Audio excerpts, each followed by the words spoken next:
आज का टॉपिक है सिर्फ एक मंत्र बदल देगा आपका जीवन। और ये अमृत बिंदु उपनिषद में बताया गया मंत्र है। तो चलिए जान लेते हैं कि मंत्र कौन सा है, और मंत्र हम वीडियो के लास्ट में बताएंगे, तो आप अंत तक बने रहिएगा। क्या सचमुच एक ही मंत्र किसी व्यक्ति का पूरा जीवन बदल सकता है?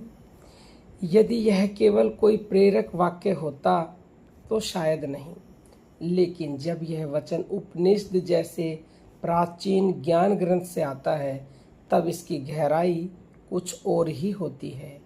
हजारों वर्षों पहले ऋषियों ने मनुष्य के दुख, अशांति, भय और मुक्ति का ऐसा रहस्य बताया जिसे आज का आधुनिक मनोविज्ञान भी अलग अलग शब्दों में स्वीकार करने लगा है।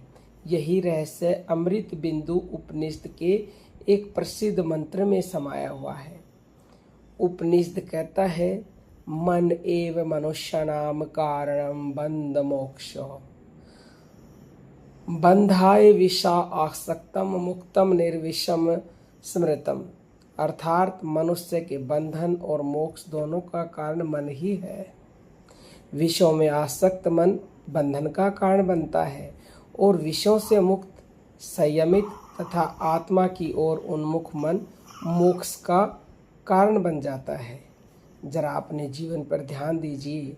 क्या हमारी ज़्यादातर परेशानियां बाहर से आती हैं या पहले मन में जन्म लेती हैं? कोई व्यक्ति एक छोटी सी बात सुनकर कई दिनों तक दुखी रहता है, जबकि कोई दूसरा व्यक्ति उसी बात को मुस्कुराकर छोड़ देता है।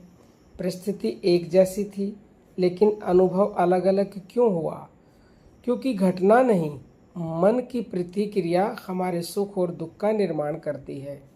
यही कारण है कि उपनिषद मन को ही जीवन का निर्माता कहता है।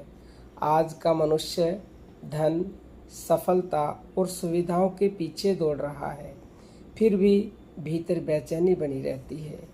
कारण ये नहीं कि उसके पास कुछ कम है, बल्कि कारण यह है कि मन कभी संतुष्ट होना सीख ही नहीं पाया। एक इच्छा पूरी होती है तो दूसरी खड़ी हो जाती है, फिर तीसरी, चौथी और पांचवी।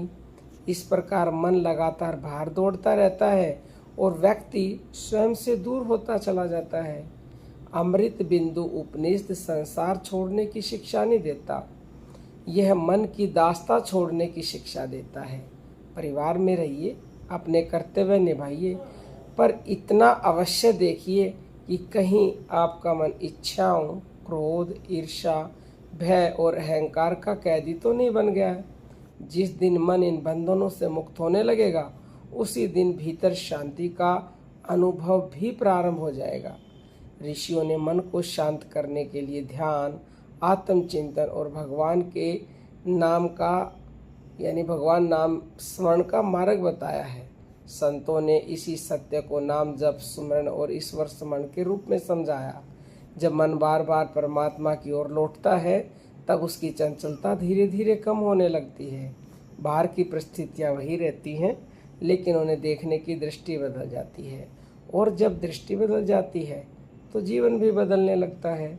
इसलिए यदि आप अपने जीवन में वास्तविक परिवर्तन चाहते हैं, तो केवल इस मंत्र को याद मत रखिए, इसे हर दिन अपने जीवन में उतारिए, परखिए। जब भी मन क्रोध करे, लोभ करे, भयभीत हो या किसी विषय में उलझ जाए, तो उसी क्षण स्वयं से पूछिए, क्या इस समय मेरा मन मुझे बांध रहा है या मुझे मुक्त कर रहा है? यही प्रश्न आपको जागरूक बनाएगा, और यही जागरूकता आध्यात्मिक यात्रा का पहला कदम है। अमृत बिंदु उपनिषद का यह मंत्र केवल पढ़ने के लिए नहीं, बल्कि जीने के लिए है। जिसने अपने मन को पहचान लिया, उसने अपने जीवन की दिशा बदल दी, और जिसने मन पर विजय प्राप्त कर ली, उसने शांति, आनंद और आत्मज्ञान का मार्ग स्वतः ही खोल लिया। तो मंत्र क्या है? जब भी आपके मन में कोई क्रोध, गुस्सा आए, तो आपको क्या बोलना है? क्या इस समय मेरा मन मुझे बांध रहा है या मुझे मुक्त कर रहा है? तो इस मंत्र को, ये मंत्र है, इसको जब आप बार बार अपने मन से पूछेंगे, तो आपके अंदर जागरूकता आएगी, आपके अंदर आपकी जो बुद्धि है वो काम करेगी। तो आप ये करके देखना और अनुभव हमारे साथ शेयर अवश्य करना। अब हम अपनी वाणी को विराम देते हैं। जय जय श्री राम।